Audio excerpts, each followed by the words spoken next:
Hi, very good evening, my dear friends. Today, as per VSKB curriculum, module number 3,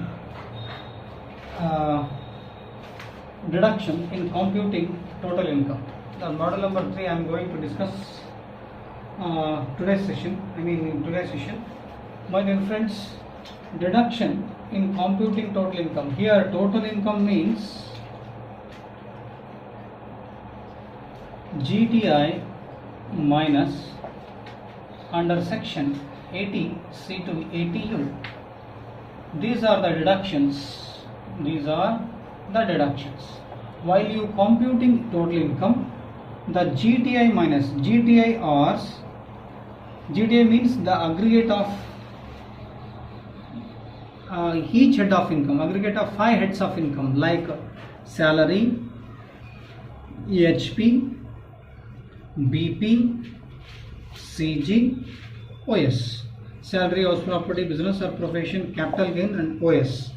These heads we were learned in the last semester.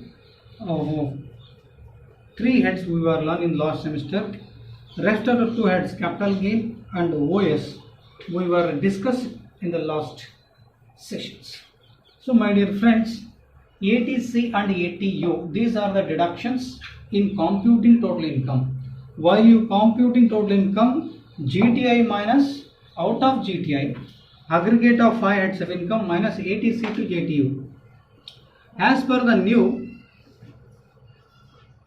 tax structure, as per the new tax structure ORR regime, the deductions have been ruled out. Only 80 CCD subsection 2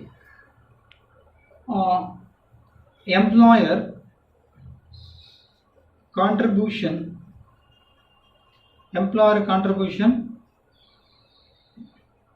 to NPS. Employer contribution to NPS, it means 10% of employee salary is only allowed under deductions. As per 2021 budget, union budget presented by our finance minister Nirmala Sitharaman in the month of February 2020. So under section, the other commonly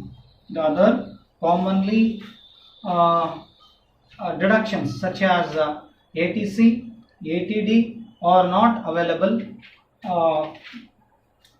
under ATC or ATC, ATD are like that. Chapter number 6.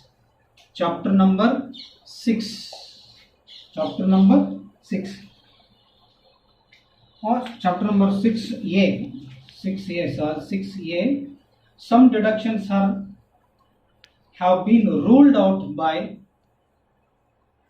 present, assessment year and union budget 2021. So only 80 CCD subsection 2 employer contribution NPS, it means 10% of employee salary. So salary means basic salary plus DA, 10% of salary. Salary includes basic salary and DA. As per the union budget 2021, some deductions have been ruled out. Example, ATC, ATD, etc. These are totally ruled out as per new tax regime. But this concept is compared to 2021. New tax regime, this is old concept. It is totally rolled out for next coming juniors. Your what we call next coming students. Who are going to pursue BCom final year as per VSKB curriculum 6 semester syllabus. Next year This is old for 2021 union budget. It is totally rolled out. Only 80 CCD subsection 2 is deduction out of GTI. Total income ಅನ್ನು compute ಮಾಡಬೇಕಾದ್ರೆ ನಮೀಗ model number 3 ಮಾಡ್ತಾ ಇದ್ವಿ VSKV curriculum ಪ್ರಕಾರ. Deduction ಇನ್ computing total income ಮಾಡಬೇಕಾದ್ರೆ total income ನಲ್ಲಿ GTI minus ಮಾಡಿ ATC ಇಂದ ATU ವರೆಗೂ ಮೈನಸ್ ಮಾಡಬೇಕು.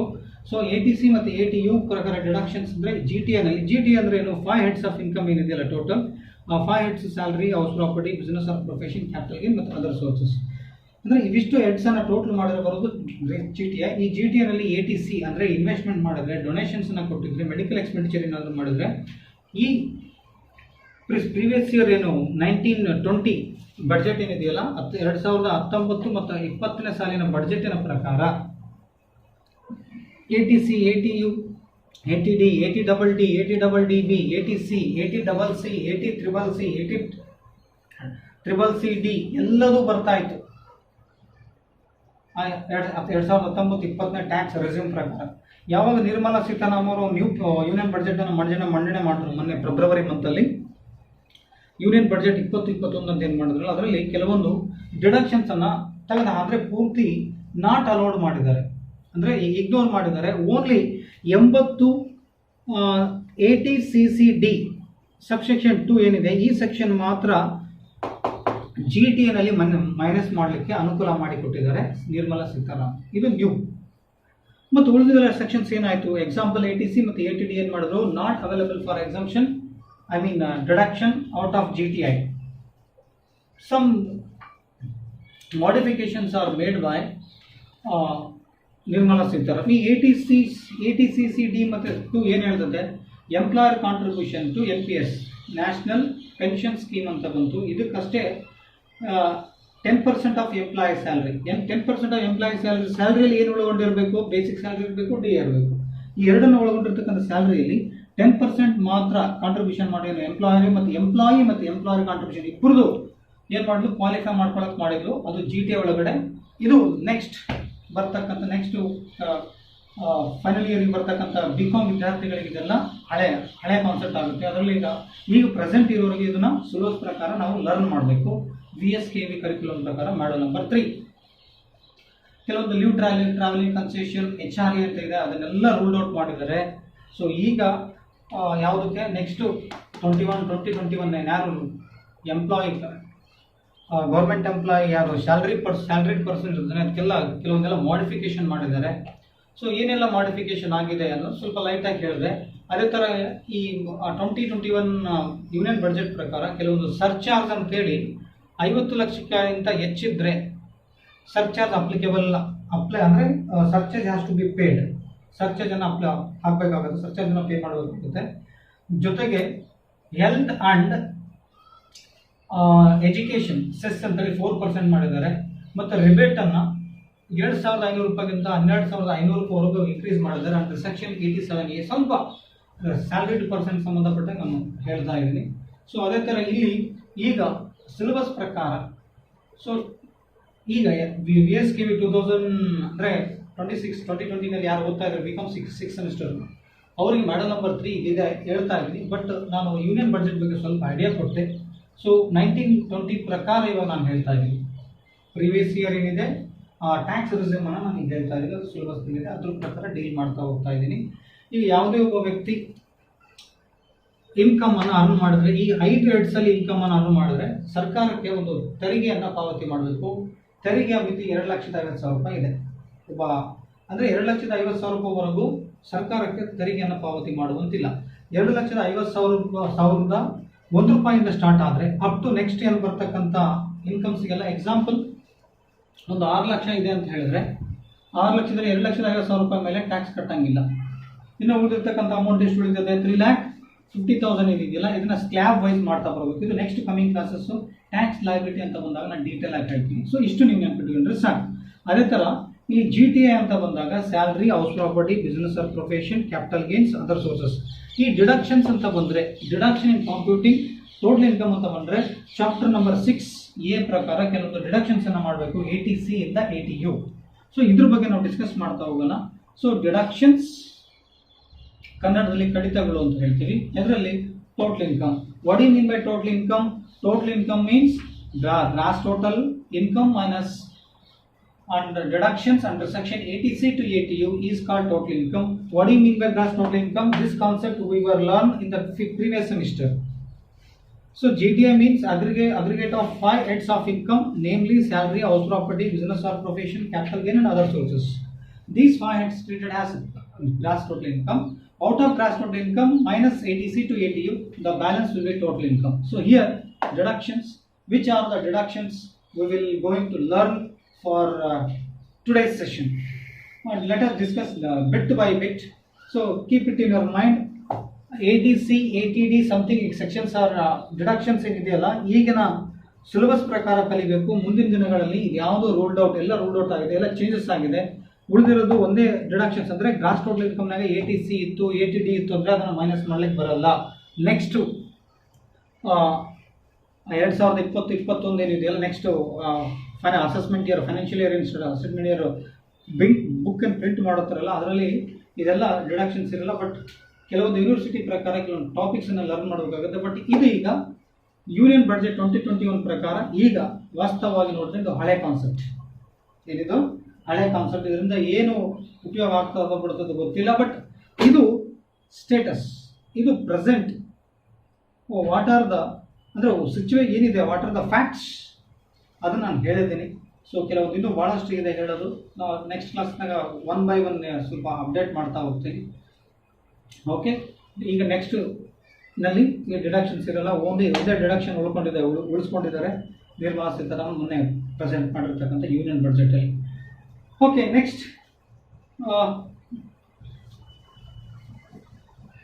Model number 3. ಯಾವುದೇ ಒಬ್ಬ ಅಸೆಸಿ ಗಳಿಸಿರ್ತಕ್ಕಂಥ ಆದಾಯದಲ್ಲಿ ಸ್ವಲ್ಪವನ್ನ ಹಣ ಸರ್ಕಾರಕ್ಕೆ ತೆರಿಗೆಯನ್ನು ಪಾವತಿ ಮಾಡಬೇಕಾದ್ರೆ ಯಾವುದ್ರ ಮೇಲೆ ತೆರಿಗೆಯನ್ನು ಪಾವತಿ ಮಾಡಬೇಕು? ಟೋಟಲ್ ಇನ್ಕಮ್ ಮೇಲೆ ತೆರಿಗೆಯನ್ನು ಪಾವತಿ ಮಾಡಬೇಕು. ಆ ಟೋಟಲ್ ಇನ್ಕಮ್ನ ನಾವು ತಕ್ಕಬೇಕಾದ್ರೆ, ಅಂದರೆ ಟೋಟಲ್ ಇನ್ಕಮ್ ಎಷ್ಟು ಅಂತ ತಿಳ್ಕೋಬೇಕಾದ್ರೆ ಕೆಲವೊಂದು ಡಿಡಕ್ಷನ್ಸ್ ಅನ್ನು ಮಾಡಬೇಕು. ಆ ಡಿಡಕ್ಷನ್ಸೇ ATC ಮತ್ತು ATU.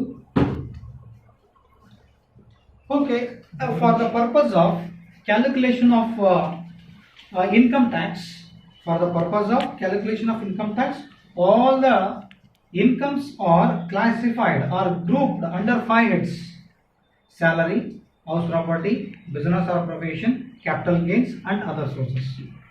Gross total income means aggregate of net income of all the heads. Here net income, aggregate of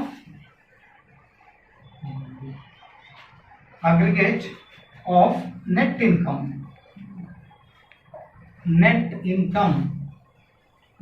income of all the 5 heads.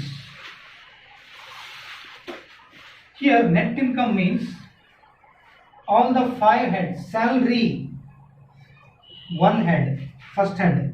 Second one HP, second head. Third one BP. Next CG. Next OS.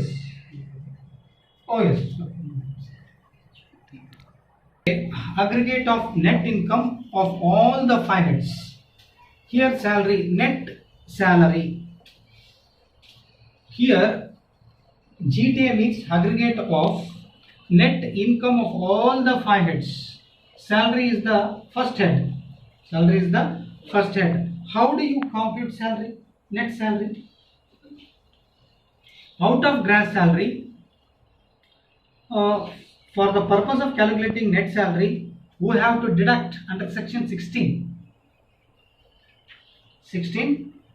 Under section 16, like profession tax, 16 subsection 3, 16 subsection 2, entertainment allowances.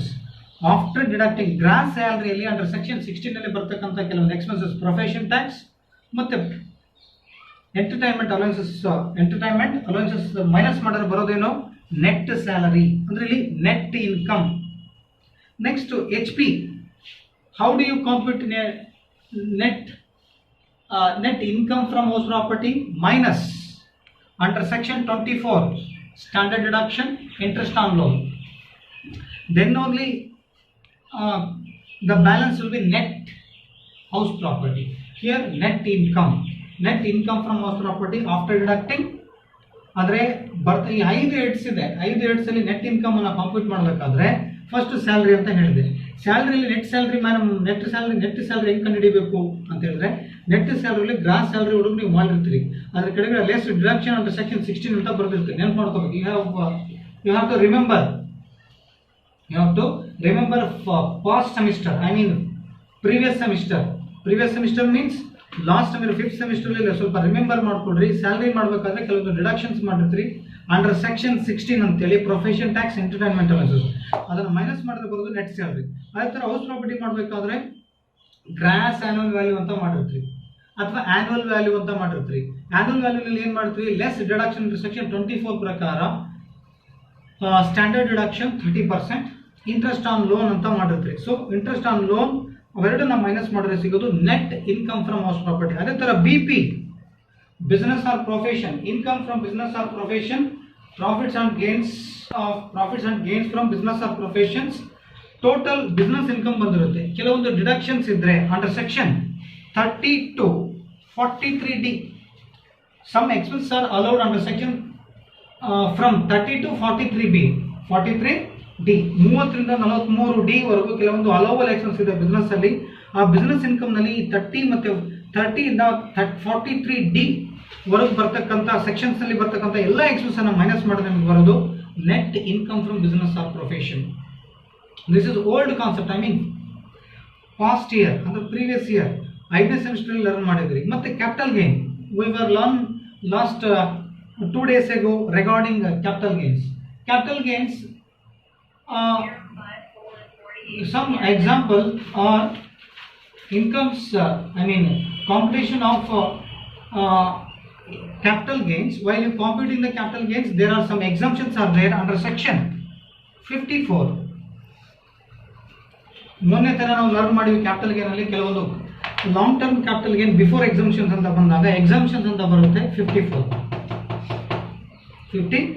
ಮತ್ತೆ ಮೊನ್ನೆ ಅಥವಾ ನಿನ್ನೆ ಕ್ಲಾಸಲ್ಲಿ previous ಕ್ಲಾಸಲ್ಲಿ other sources ಕಲ್ತೀವಿ. ಅಂದರೆ total taxable capital gains ಅಲ್ಲಿ ಅಥವಾ income from capital gains ಅಲ್ಲಿ ಕೆಲವೊಂದು ಎಕ್ಸಾಮ್ಷನ್ಸ್ ಅನ್ನ ಮಾಡಬೇಕು ಅಂಡರ್ ಸೆಕ್ಷನ್ 54. ಆ ಎಕ್ಸಾಮ್ಷನ್ ಮಾಡಿದ್ಮೇಲೆ ಬರ್ತಕ್ಕಂಥ ಅಮೌಂಟ್ ನಾವೇಂತ ಹೇಳಬೇಕು, net income from capital gain. Next, net income from other sources. Here under section 57. Under section 57 OS ಬಂದ್ರೆ 57.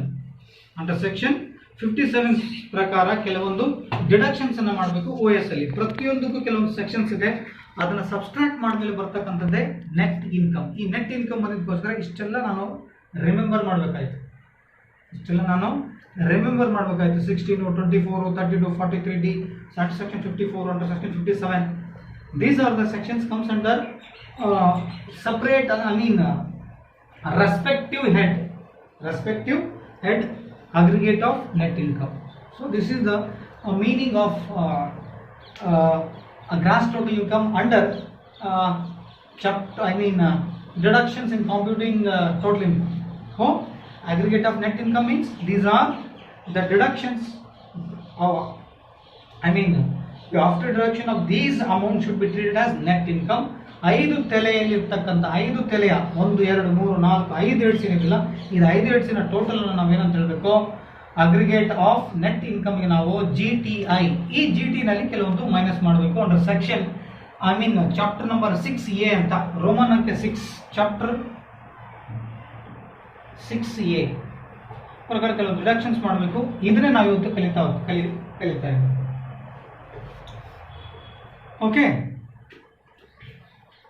Okay, here each head of income should be computed separately because certain deductions or exemptions. Each head of income should be computed separately because certain deductions and exemptions are allowed from gross income of each head. So ಇವೆಲ್ಲ deductions ಮಾಡಬೇಕಾಗುತ್ತೆ. ಅದಕ್ಕೋಸ್ಕರ so ನಾವು net income ಅಂತ ಹೇಳ್ತೀವಿ. Net ಇನ್ಕಮ್ನಲ್ಲಿ ಬರ್ತಕ್ಕಂಥ 5 ತೆಲೆಯ ಟೋಟಲ್ನ gross total. ಈಗ after calculating each head of income while computing I mean after calculating each head of income separately, we have to add all the five heads. Of income to get GTI. After deductions ಮತ್ತೆ exemption ಮಾಡಿದ್ಮೇಲೆ ಬರ್ತಕ್ಕಂಥ ಈ net income 5 ತೆಲೆ ಏನಿದೆಯಲ್ಲ, ಈ 5 ತೆಲೆಯನ್ನು ನೀವು add ಮಾಡಿದ್ರೆ ಬರ್ತಕ್ಕಂಥದ್ದು GTI. What? GTI, gross total income. While computing GTI, while computing GTI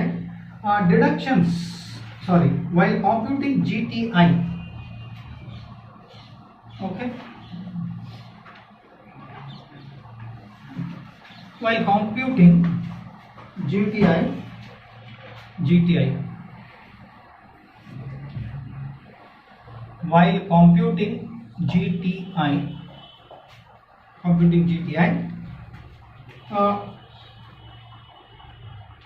tax-free incomes, I mean we were learned in the fifth semester tax-free incomes under section 10. Tax-free incomes under section 10. ನಾವು ಇಂದಿನ semester ಅಲ್ಲಿ capital ಅಂದ್ರೆ tax free incomes ಅನ್ನ ಕಲ್ತಿದ್ವಿ. ಅದರಲ್ಲಿ ಕೆಲವೊಂದು while computing GTI tax free incomes under section 10 should not be included.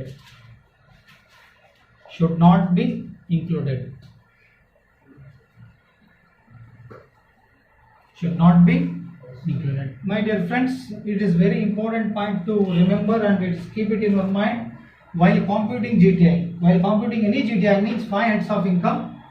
Tax-free incomes under section should not be included in 5 heads like salary, house property, business or profession, capital and OS. ಈ 5 ಹೆಡ್ಡಲ್ಲಿ tax free incomes ಯಾವೂ ಇರಲ್ಲ, should not be included. Tax free incomes ಅಲ್ಲಿ ಇದರಲ್ಲಿ include ಆಗಿರೋದಿಲ್ಲ. So ಇದನ್ನ ನಾವು BCom 5th semester ಅಲ್ಲಿ learn ಮಾಡಿ. ಯಾವುದರಲ್ಲಿ? B Com 5th semester. Next here after computation of, I mean these incomes should not be included in GTI, but after computation of GTI some deductions are allowable. I mean after computation of GTI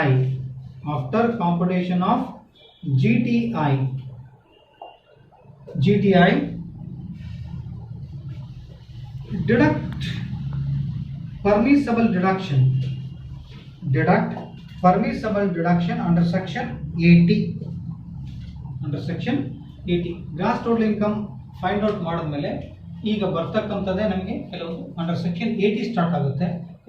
gross total income ನಲ್ಲಿ ಕೆಲವೊಂದು under section 80 ಪ್ರಕಾರ ಕೆಲವೊಂದು deduction ಕಡಿತಗಳು ಅಂದ್ರೆ minus ಮಾಡಬೇಕಾಗ್ತದೆ. ಅಂದ್ರೆ ಏನು? For the purpose of computing total income, ಅಂದ್ರೆ total income ನಾವು ಕಂಡುಹಿಡಿಯಲೇಬೇಕು ಅಂದಾಗ ಗ್ರಾಸ್ ಟೋಟಲ್ ಇನ್ಕಮ್ ನಲ್ಲಿ ಕೆಲವೊಂದು ಡಿಡಕ್ಷನ್ಸ್ ಅನ್ನ ಮಾಡಲೇಬೇಕು. ಅದು ಚಾಪ್ಟರ್ ನಂಬರ್ 6A ಪ್ರಕಾರ ಅಂಡರ್ ಸೆಕ್ಷನ್ 80 ಸ್ಟಾರ್ಟ್ ಆಗುತ್ತೆ. ಇಲ್ಲಿಂದ ನಿಮಗೆ ಈ ಮಾಡೆಲ್ ಎಕ್ಸಾಮಿಗೆ 5 ಮಾರ್ಕ್ಸ್ಗೆ ಒಂದು ಕ್ವಶನ್ಸ್ ಇರ್ತದೆ. 5 ಮಾರ್ಕ್ಸ್ಗೆ 5 marks ATC, ATD, ATDD, ATDDB, ATE ಮತ್ತೆ ATC ನಲ್ಲಿ ATCCC, ATCC, ATCCD ಸೆಕ್ಷನ್ಸ್ ಇದೆ. ಮತ್ತೆ ATDDB ಆಮೇಲೆ ATE ಇದೆ ಹೈಯರ್ ಎಜುಕೇಶನ್, ಮತ್ತೆ ATU ಇದೆ. ಡಿಫ್ರೆಂಟ್ ಸೆಕ್ಷನ್ಸ್ ಇದೆ. ಸೊ ನಿಮ್ಮ ಸಿಲೆಬಸ್ ನಲ್ಲಿ ಏನು ಕರಿಕ್ಯುಲಮ್ ಮಾಡಿದೆ ಅದ್ರ ಬಗ್ಗೆ ಪೂರ್ತಿ ನಾನು ನಿಮಗೆ ಡಿಸ್ಕಸ್ ಮಾಡ್ತೀನಿ. ಅಂದ್ರೆ ಟೋಟಲ್ ಇನ್ಕಮ್ ನಾವು ಕಂಡುಹಿಡಿಬೇಕಂದ್ರೂ ಕೂಡ ನಾವೇನು ಮಾಡಬೇಕು, ಫಸ್ಟ್ ಗ್ರಾಸ್ ಟೋಟಲ್ ಇನ್ಕಮ್ ಅಲ್ಲಿ ಕೆಲವೊಂದು ಡಿಡಕ್ಷನ್ಸ್ ಅನ್ನ ಮಾಡಬೇಕು. ಸೊ ಈಗ ಯಾವ್ಯಾವ ಡಿಡಕ್ಷನ್ಸ್ ಬರ್ತದೆ, ಫಸ್ಟ್ 80 ಅಂತ ಹೇಳಿದ್ವಿ. ಫಸ್ಟ್ ATC ಬಗ್ಗೆ ಡಿಸ್ಕಸ್ ಮಾಡೋಣ. ಇದು 5 ಮಾರ್ಕ್ಸ್ಗೆ ATC ನಲ್ಲಿ 5 ಮಾರ್ಕ್ಸ್ಗೆ ಬರೋ ಚಾನ್ಸಸ್ ಇರ್ತದೆ.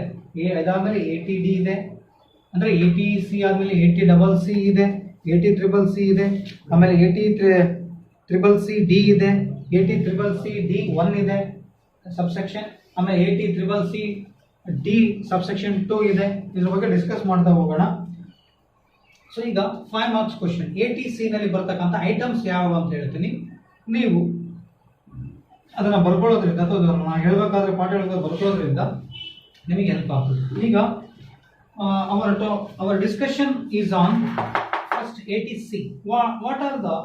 What the section ATC deals. ಈ 80 ಸೆಕ್ಷನ್ ಏನಿದೆ, 80 ಸೆಕ್ಷನ್ ಸ್ಟಾರ್ಟ್ ಆಗ್ತಾ ಇದೆ. ಈ 80 ಸೆಕ್ಷನ್ ಅಲ್ಲಿ ಫಸ್ಟ್ ಸೆಕ್ಷನ್ ಅಲ್ಲಿ ಈಗ ATC ಬಗ್ಗೆ ಡಿಸ್ಕಸ್ ಮಾಡ್ತಾ ಹೋಗೋಣ. ATC ಯಾವ್ದ್ರ ಬಗ್ಗೆ ಹೇಳ್ತದೆ, ATC ಅಂದ್ರೆ ಏನು, ATC ಏನ ರೆಪ್ರೆಸೆಂಟ್ ಮಾಡ್ತದೆ, ಸಿ ಅಂದ್ರೆ ಏನು, ಸಿ ಅಂದ್ರೆ ಕಾಫಿನ, ನೋ. ಸಿ ಅಂದ್ರೆ ಚಟ್ನಿನ, ನೋ. ಹಿಯರ್ ಸಿ ATC ಅಂದ್ಕೊಳ್ಳೆ ಕರೆಂಟ ಅಥವಾ ಚಾನ, no. Here ATC under section ATC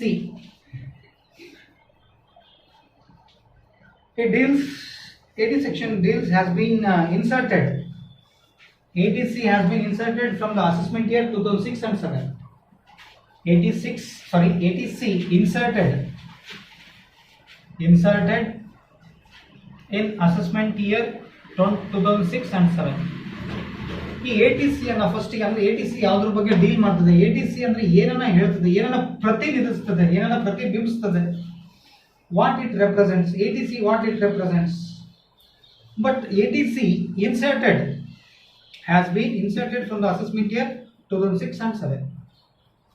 Under section ATC shall be allowed only, ATC is allowed only individuals and HUF.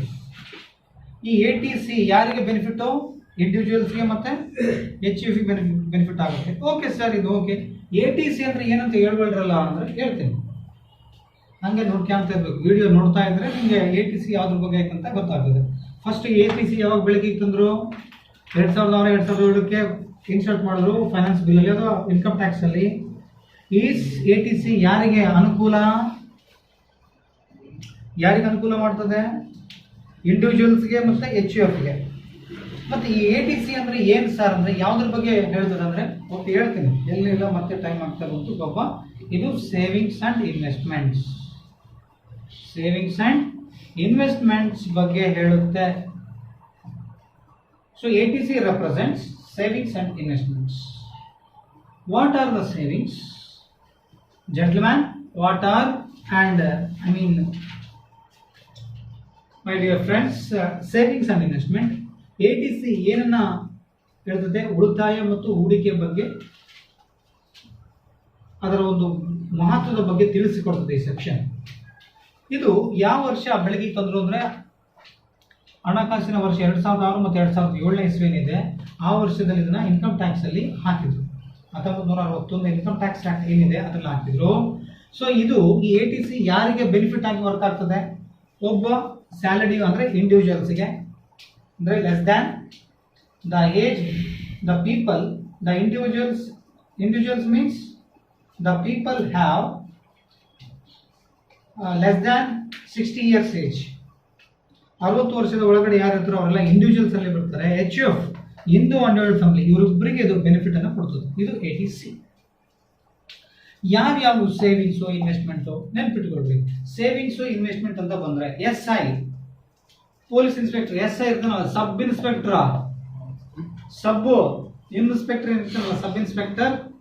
SI ಅಂತ ನೆನ್ಸ್ಕೊಂಡ್ರೆ ಏನಂತ ಅನ್ಕೋಬೇಕು ನೀವು ಎಕ್ಸಾಮ್ನಾಗ, ATC savings and investments, ATC.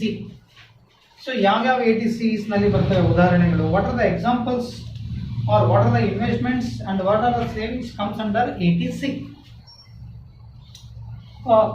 The following are the savings, investments and contribution made by an individual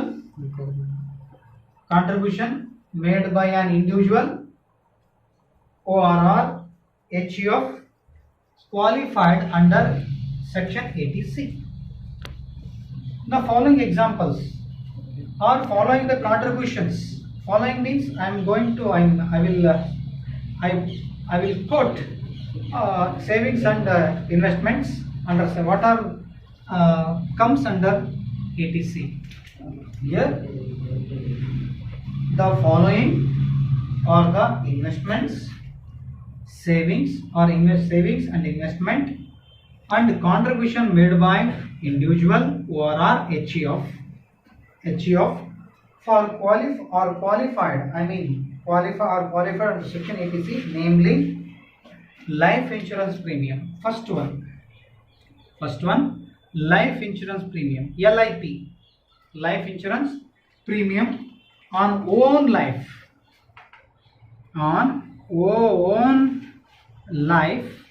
or spouse life, entity or son or daughter life. If the assessee paid life insurance premium on own life, spouse life, son or daughter's life. ಯಾವ ಅಂದರೆ ಈ ATC ನಲ್ಲಿ ಬರ್ತಕ್ಕಂಥ ಮೊದಲನೇ example savings ಮತ್ತು investment ಯಾವುದಾದ್ರೂ ಒಬ್ಬ ಅಂದರೆ ವ್ಯಕ್ತಿ ಅಸಸ್ಸಿ LIC ಪ್ರೀಮಿಯಮನ್ನು ಸ್ವಂತ ತನ್ನ ಹೆಸರು ಮೇಲೆ ಮಾಡ್ಕೊಂಡಿದ್ರೆ ಅಥವಾ ಹೆಂಡತಿ ಹೆಸರು ಮೇಲೆ LIC ಮಾಡಿಸಿದ್ರೆ, ಮಗನ ಮೇಲೆ ಮಾಡಿಸಿದ್ರೆ ಅಥವಾ ಮಗಳ ಮೇಲೆ ಏನಾದರೂ LIC ಪಾಲಿಸಿ ಮಾಡಿಸಿದ್ರೆ ಅದು ಅಂಡರ್ ಸೆಕ್ಷನ್ ATC ನಲ್ಲಿ ಬರ್ತದೆ.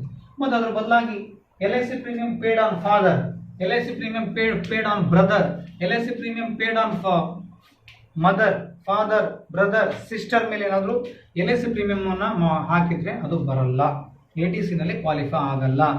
If assessee paid life insurance premium on father, mother, brother, sister, father in law, mother in law etcetera law ಮೇಲೆ ಮಾಡಿದ್ರೆ ಸೊ ಅದು under section do not qualify under section 80C.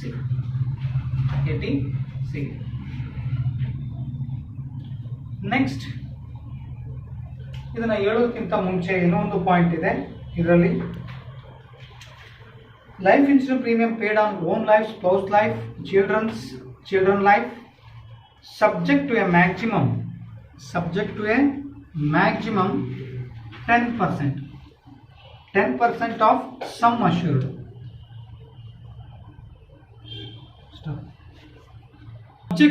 Subject to 10% of sum assured, ORR 20% of the sum assured if the policy issued before 1/4/2012.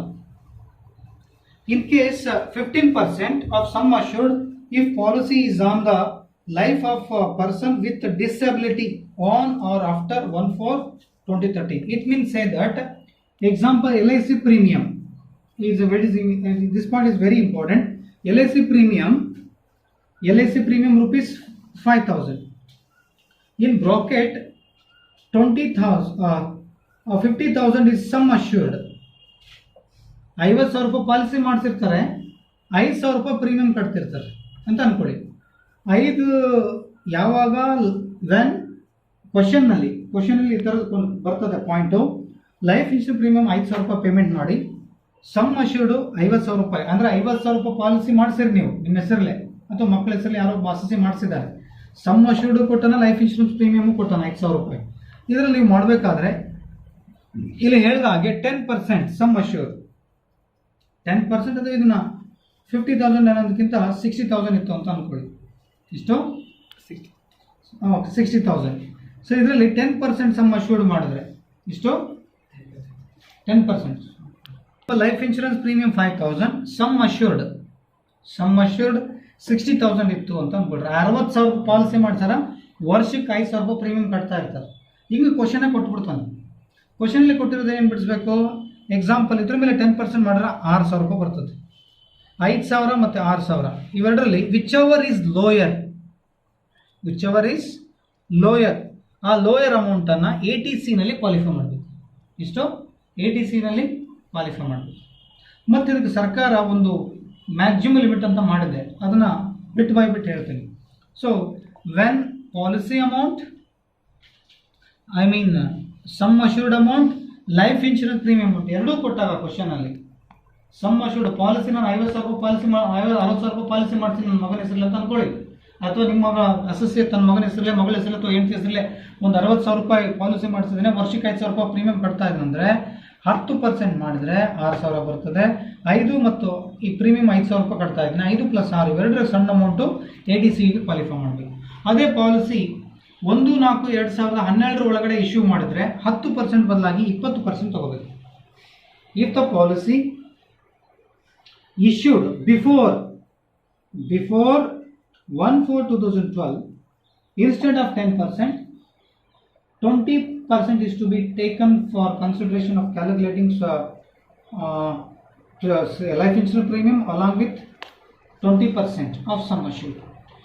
Okay, 20% sum assured ಮಾಡಬೇಕಾಗುತ್ತೆ. ಅದೇ sometimes ಮನೇಲಿ ಯಾರಾದರೂ disability person ಇದ್ದರೆ, ಪೂರ್ತಿ ಮನೆಯಲ್ಲಿ ಎದ್ದಳಕ್ಕೆ ಬರೋಂಗಿಲ್ಲ, ಕುಂದ್ರಕ್ಕೆ ಬರೋಂಗಿಲ್ಲ, ನಿಂತಲ್ಲೇ ನಿಂತ್ಕೊಳ್ತಾರ, ಕೈ ಕಾಲುಗಳು ಸೊಟ್ಟಪಟ್ಟ ಆಗಿದ್ದಾವೆ, ಅಥವಾ ಕಾಲು ಮುರಿದಿದೆ, ಅಥವಾ ಹ್ಯಾಂಡಿಕ್ಯಾಪ್ಟ್ ಇದ್ದರೆ, ಡಿಸಬಿಲಿಟಿ ಪರ್ಸನ್ಸ್ ಇದ್ದರೆ ಅವ್ರದ್ದು ಪಾಲಿಸಿ ಏನಾದರೂ ಬಿಫೋರ್ 1/4/2013 ಅಥವಾ on or before 1/4/2013 instead of 20%, 15% is to be allowed.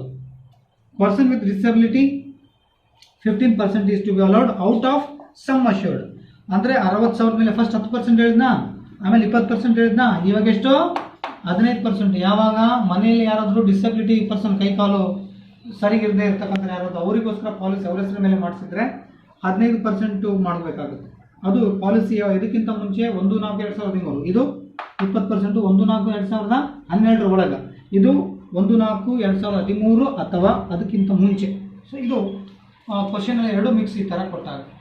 So next second point, LIC premium ಆಯಿತು. Next second point, payment towards deferred. ಎರಡನೇ ಪಾಯಿಂಟ್ ಅಂಡರ್ ಸೆಕ್ಷನ್ 80C ಬರ್ತಕ್ಕಂಥ ಎರಡನೇ ಪಾಯಿಂಟ್ ಯಾವುದು?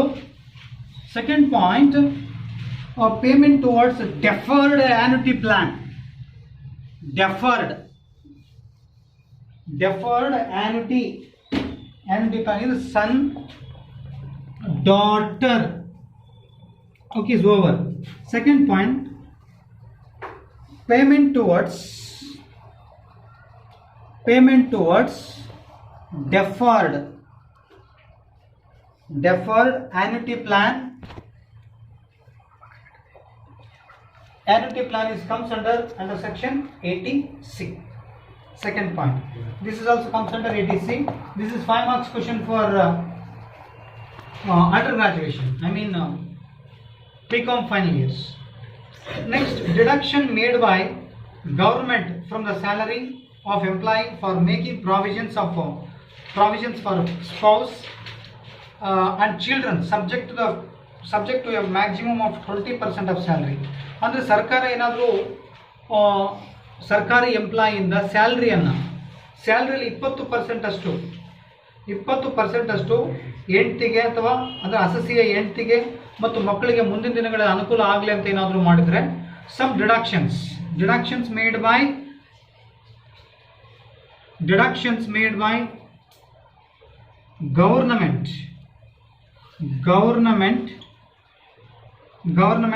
from the salary. This is comes under 80C. Next, fourth one, employer contribution towards employee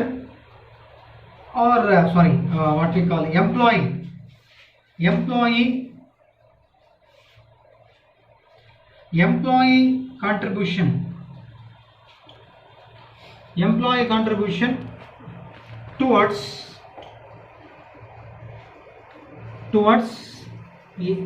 towards SPF, RPF, SPF statutory provident fund, RPF recognized provident fund, ASPF approved superannuation fund. ನೋಡ್ರಿ, employee contribution ಏನಾದರೂ statutory provident ಫಂಡಿಗೆ salary ಸ್ವಲ್ಪ ಮೊತ್ತವನ್ನು ಹಾಕಿದ್ರೆ, RPF ಗೆ ಹಾಕಿದ್ರೆ, recognised provident fund, ASPF approved superannuation provident fund. ಈ words ಎಲ್ಲಾದ್ರೂ ಕೇಳಿದ್ದೀರಾ ಅಂದರೆ ಕೇಳಿದ್ದೀರಾ. ಸ್ಯಾಲ್ರಿ, ಇನ್ಕಮ್ ಫ್ರಮ್ ಸ್ಯಾಲ್ರಿ ಮಾಡಬೇಕಾದ್ರೆ 5th ಸೆಮಿಸ್ಟರ್ನಲ್ಲಿ, ಲಾಸ್ಟ್ ಸೆಮಿಸ್ಟರಲ್ಲಿ ಇನ್ಕಮ್ ಫ್ರಮ್ ಸ್ಯಾಲ್ರಿ ಬಂದಾಗ ಈ ಕಾನ್ಸೆಪ್ಟನ್ನು ಲರ್ನ್ ಮಾಡಿರ್ತೀರಿ, ತಿಳ್ಕೊಂಡಿರ್ತೀರಿ. ಜೊತೆಗೆ ಮತ್ತೆ any interest accrued on these, it is fully tax free. What? Tax free ಇದೆ, ಇದನ್ನು ಕೂಡ ನೀವು ಟ್ಯಾಕ್ಸ್ ಫ್ರೀ ಇನ್ಕಮ್ಸ್ ಅನ್ನ ಲರ್ನ್ ಮಾಡಿದಿರಿ fifth semester I mean payment from SPF, payment from RPF, payment from ASPF. These are qualified under section, totally tax free under section 10 subsection 13, 10 subsection 12, 10 subsection 11, 10 subsection 12, 10 subsection 13 respectively. Under section 10 subsection 11, 10 subsection 12, 10 subsection 13. 10, 11, 10, 12, 10, 13 subsection ಪ್ರಕಾರ ಇವು tax free last semester. So ಅದೇ ಥರ ಇಲ್ಲಿ employee ಏನಾದರೂ ಇವಕ್ಕೆ ಏನಾದರೂ contribution ಮಾಡಿದ್ರೆ these are totally comes under section 80C. Next fifth example, own contribution towards PPF, own contribution. ಇದೇನು ಸರ್ PP ಅಂತ ಹೇಳ್ತಿದ್ರಿ ಅಂದರೆ, PP ಅಂದರೆ ಆ PP ಅಲ್ಲ, ಇದು PPF ಅಂದರೆ PP ಹೋಗ್ತಾರಲ್ಲ ಆ PP ಅಲ್ಲ. PPF ಅಂದರೆ public contribution, public provident fund. Own contribution to PPF. Any assessee during the previous year, he himself, his contribution towards public provident fund, it is totally comes under 80C. This totally comes under 80C. Next example, sixth example, accrued interest on NSC. Accrued interest on sixth example, accrued interest on NSC, National Savings Certificates. Any interest accrued by assessee during the year on NSC. Eighth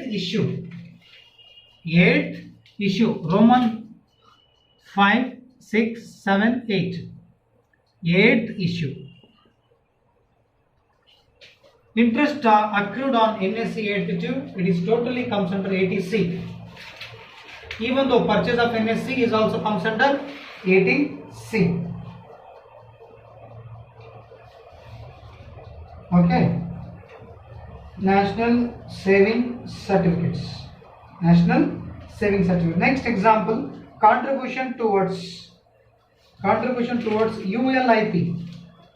Contribution towards 7th point. Contribution towards ULIP. ULIP ಅಂದ್ರೆ unit linked ULIP ಅಂತ. ULIP ಅಂದ್ರೆ ಮಿನ್ಲಿಪ್ ಅಲ್ಲ. ULIP means unit linked insurance policy. ಅಂದರೆ ಇಂದಿನ ದಿನಗಳಲ್ಲಿ ನಾವು ಕೇಳ್ತಾ ಇದ್ವಿ 3 ವರ್ಷ ಇನ್ವೆಸ್ಟ್ಮೆಂಟ್ ಮಾಡ್ರಿ, 6ನೇ ವರ್ಷಕ್ಕೆ ಡಬಲ್ ಆಗುತ್ತೆ ಅಂತ ಹೇಳ್ತಿದ್ರು. ಅಂದರೆ those schemes are based on share markets. Unit linked insurance policy always short period ಇರ್ತದೆ ಅಥವಾ ಲಾಂಗ್ ಪೀರಿಯಡ್ ಇರ್ತದೆ, ಜಾಸ್ತಿ ಎರಡೂ ಡಿಪೆಂಡ್ ಅಪಾನ್ ಏಜೆನ್ಸಿ, ಟರ್ಮ್ ಅಂದರೆ ಇನ್ಶೂರರ್ ಮತ್ತು ಇನ್ಶೂರ್ಡ್ ಪರ್ಸನ್ ಮೇಲೆ ಹೋಗ್ತದೆ, ಅದು ಡಿಪೆಂಡ್ ಆನ್ ಫ್ರೀಡಮ್. ಸೊ ಇಲ್ಲಿ short cut ULIP, unit linked insurance policy ಮೇಲೆ ಏನಾದರೂ ಕಾಂಟ್ರಿಬ್ಯೂಷನ್ ಮಾಡಿದ್ರೆ ಅಥವಾ ಹಣವನ್ನು ಹಾಕಿದರೆ, ಅಥವಾ UTI, unit trust of India ಆಗಲಿ.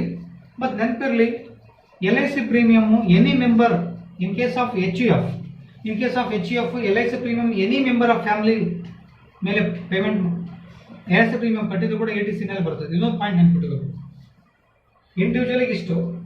ಮತ್ತು HUF ಆದರೆ ಯಾವುದೇ HUF ಅಂದರೆ ಹಿಂದೂ ಅಡ್ವೈಡ್ ಫ್ಯಾಮಿಲಿ, ಹಿಂದೂ ಅಭಿವ್ಯಕ್ತ ಕುಟುಂಬದಲ್ಲಿ ಯಾವುದೇ ಒಬ್ಬ ಸದಸ್ಯನಿಗೆ LIC ಪ್ರೀಮಿಯಂ ಕಟ್ಟಿದ್ರೆ ಕರ್ತ, ಅದು ಅಂಡರ್ ಸೆಕ್ಷನ್ 80C ಬರ್ತದೆ. ಸೊ ಇಲ್ಲಿ ಕೂಡ contribution to ULIP of LIC ಇರ್ಬೋದು, ಯೂನಿಟ್ ಟ್ರಸ್ಟ್ ಆಫ್ ಇಂಡಿಯಾ ನಲ್ಲಿ ಏನಾದರೂ ಒಂದು ಯೂನಿಟ್ ಲಿಂಕ್ಡ್ ಇನ್ಶೂರೆನ್ಸ್ ಪಾಲಿಸಿಗೆ ಹಾಕಿದ್ರೆ ಅಂಡರ್ ಸೆಕ್ಷನ್ 80C ನಲ್ಲಿ ಹಾಕು, ಅಂಡರ್ ಸೆಕ್ಷನ್ 80C. ನೆಕ್ಸ್ಟ್ ಇದಾದ್ಮೇಲೆ ಕೆಲವೊಂದು contribution towards unit linked insurance plan of LIC mutual funds ಅಂತ ಬರ್ತದೆ. LIC mutual funds contribution towards ULIP, unit linked insurance plans of LIC mutual funds ಅಂತ ಬಂದರೆ under section 80C ಪ್ರಕಾರ deductions ಮಾಡಬೇಕು. Next ಇದಾದ್ಮೇಲೆ contribution towards notified home loan account, notified home loan, contribution to home loan ಅಥವಾ notified home loan, contribution to notified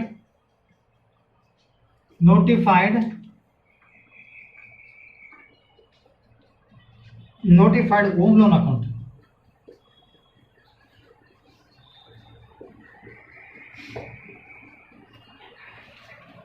Home loan account. It is comes under ATC. It is comes under ATC. Next, payment towards notified annuity.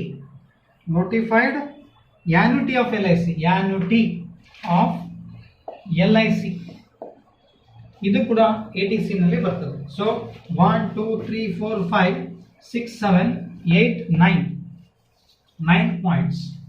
These are ATC. These are comes under ATC. Some examples are there. Subscription to any notified bonds of NABARD Bank, National Agricultural Bank.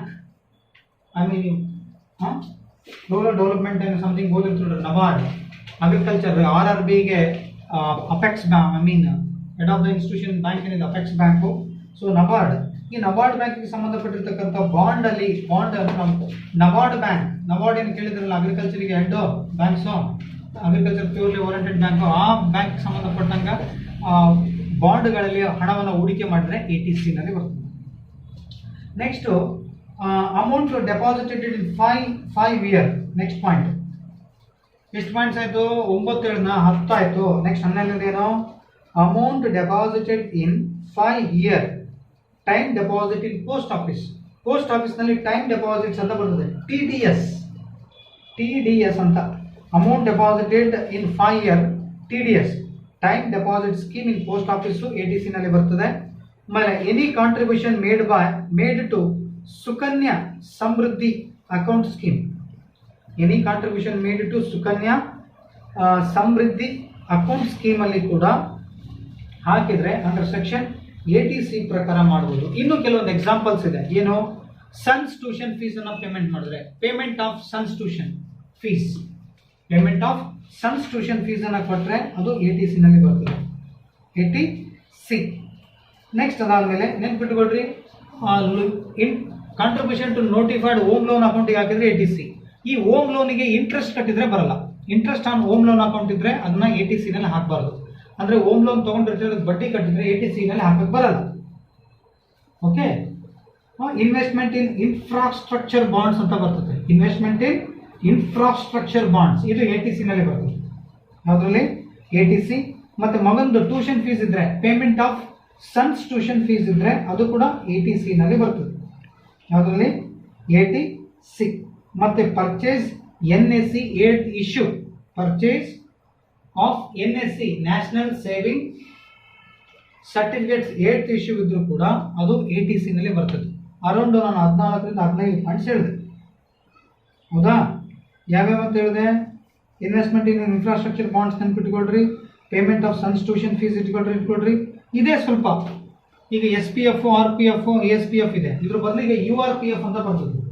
Unrecognised fund ಅಂತ ಬಂದ್ರೆ, unrecognised provident ಅಂತ ಬಂದ್ರೆ, unrecognised provident fund ಅಂತ ಬಂದ್ರೆ these do not qualify under section ATC. These are the items comes under. ಮತ್ತೆ postal life insurance policy ಅದು ಕೂಡ ATC.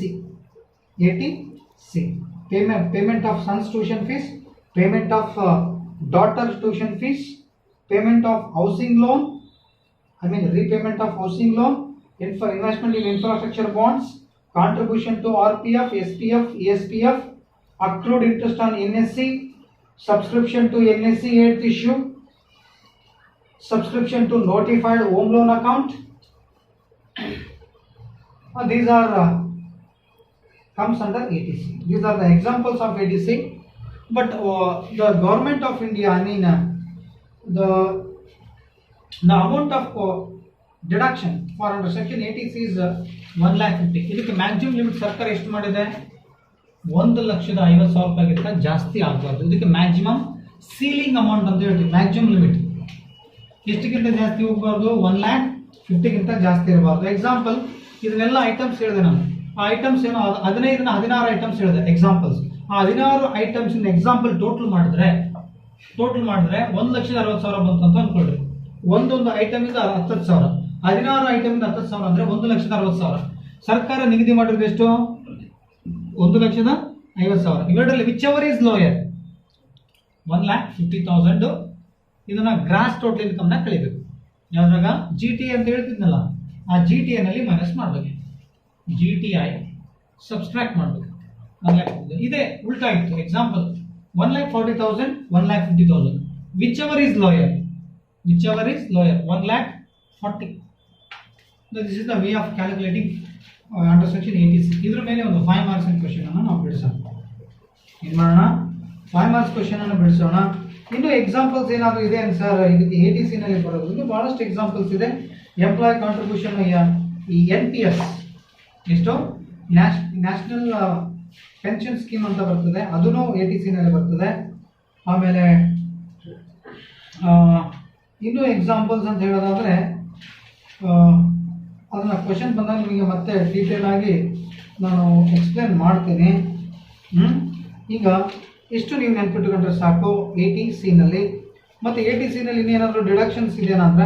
80C ಇದೆ, 80CCC ಇದೆ, 80CCC ಓಕೆ, 80CCCD ಇದೆ, ಸಬ್ಸೆಕ್ಷನ್ 1 ಅಂತ ಇದೆ.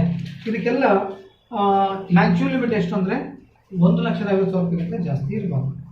1,50,000 ರೂಪಾಯಿಗಿಂತ ಜಾಸ್ತಿ ಇರಬಾರ್ದು. ಇವಿಷ್ಟು ಎಕ್ಸಾಂಪಲ್ ಏನು ಹೇಳಿದ್ನಲ್ಲ, ಇವಿಷ್ಟು ಎಕ್ಸಾಂಪಲ್ ಮೇಲೆ ಒಂದು ನ್ಯೂಮೆರಿಕಲ್ ಅಂದರೆ ಕ್ವಶನ್ ಪೇಪರಿಗೆ ಬಂದಿರೋದೇ ನಾವು ಸಾಲ್ವ್ ಮಾಡ್ತಾ ಹೋಗೋಣ. ಥಿಯರಿ ಯಾರು ಚೆನ್ನಾಗಿ ಕೇಳ್ತೀರ ಅವರಿಗೆ ಕಾನ್ಸೆಪ್ಟು 5 ಮಾರ್ಕ್ಸ್ ಎಂದು ಈಸಿಯಾಗಿ ಅರ್ಥ ಆಗ್ತದೆ, ಇಲ್ಲಾಂದರೆ ಅರ್ಥ ಆಗಲ್ಲ. ಸೊ ಮ್ಯಾಕ್ಸಿಮಮ್ ಲಿಮಿಟ್ ಎಷ್ಟು? 1,50,000. ಸರ್ ಇದೇನು ಸರ್ 80CCC ಅಂತ ಹೇಳಿದ್ರಲ್ಲ ಸರ್, ಅದು ಯಾವುದ್ರ ಬಗ್ಗೆ ಹೇಳ್ತದೆ? 80C ಅಂತೂ ಇನ್ವೆಸ್ಟ್ಮೆಂಟ್ ಅಂಡ್ ಸೇವಿಂಗ್ಸ್. 80CCC ಯಾವುದ್ರ ಬಗ್ಗೆ ಹೇಳ್ತದೆ? Deduction in respect of contribution to certain pension funds. Pension funds ಏನಾದರೂ ಇದ್ರೆ ಅದು ಅಂಡರ್ ಸೆಕ್ಷನ್ 80CCC. ಮತ್ತು 80CCD ಹೇಳಿದ್ರಲ್ಲ ಸರ್, ಅದೇ ಯಾವುದಂದ್ರೆ NPS ನ್ಯಾಷನಲ್ ಪೆನ್ಷನ್ ಸ್ಕೀಮ್ ಅಂತ ಬರ್ತದೆ, ಅಥವಾ ನೋಟಿಫೈಡ್ ಪೆನ್ಷನ್ ಸ್ಕೀಮ್.